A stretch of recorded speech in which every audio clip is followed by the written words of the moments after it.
মুহূর্তে বিভিন্ন প্রতিক্রিয়া আসছে। সুজিত বসু মন্ত্রী, তিনি কি বলছেন, কি ব্যবস্থাপনার একাধিক দায়িত্ব তাদের কাঁধে আছে, কি বলছেন তিনি, সব মিলিয়ে শুনুন।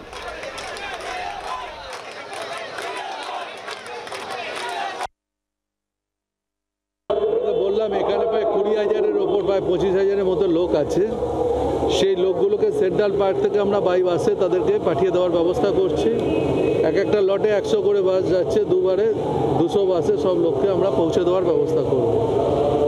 সকালবেলা ওনাদের খাওয়া দাওয়া করানো হয়ে গেছে, টিফিন দিয়ে দেওয়া হয়েছে। এখন ওরা সবাই যাচ্ছে, সভা থেকে ওনারা যে যা নিজের জায়গায় ফিরে যাবে স্টেশন ধরে। কিছু যদি অতিরিক্ত মানুষ যেতে না পারে তাদের জন্য রাখার এখানে ব্যবস্থা আছে। আমাদের কর্মীরা এসছে এই শহীদ দিবসকে সামনে রেখে।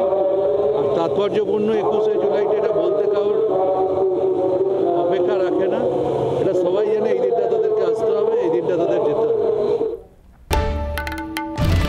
বাংলার আওয়াজ, বাঙালির আবেগ, জি 24 ঘন্টা।